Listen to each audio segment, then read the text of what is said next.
been seeing a lot of hell-wishers on YouTube and elsewhere recently. Hell-wishers being those people who believe that God has created a place where all the people who disagree with them will go when they die. It's very sad. I was once a hell-wisher, of course. I used to think it was wonderful, the idea that God had this beautiful place all sorted out for them, where they could go and spend their days in quiet contemplation of how right I was. Then I grew up. After a while you realise that if God hates anyone that much, if there is anybody in this world that is outside God's love, then I'm probably top of the list.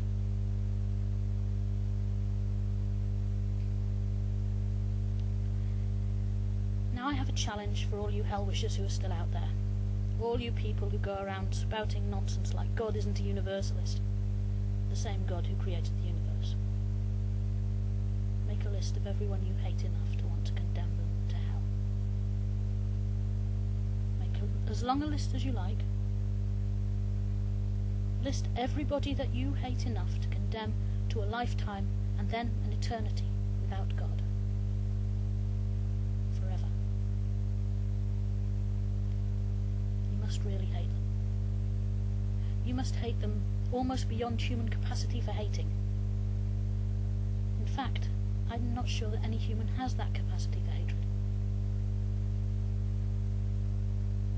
When you have your list, consider, if you were able to make a list at all, you are so filled with hatred, you can never be a Christian. Not while you have that hatred. You need to get rid of it. If you hate anyone that much, if you hate one single person that much, you've betrayed everything you claim to believe in.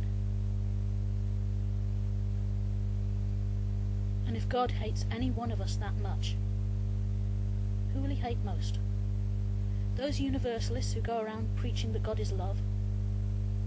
Or those who slander him and say that he will condemn us to death or to an eternity of torment?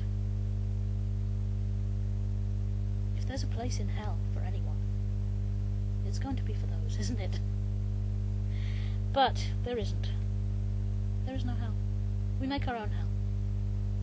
Our own hell of guilt and shame, regret.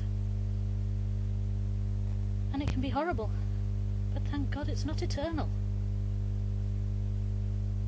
It will save us from our own misunderstandings, our own confusion, our own doubts. You gather us in his arms, and there will be no sin that he can't wash away, no evil that he can't undo. He's God, he can do anything, and he loves us with all the love that he can muster, and he can muster more than any of us. If there was no one on your list, if you are so compassionate that you hate no one that much, ask yourself, how can God be less compassionate than a human? I used to have a long list when I was a hell-wisher. Politicians, school bullies, the lot. But I have now got no list at all. There is not one person, not even Tony Blair, that I hate enough to condemn to hell. And I cannot and will not believe that God is less compassionate than I am, because I am the least compassionate person you will ever meet. I'm a person without virtues, without greatness.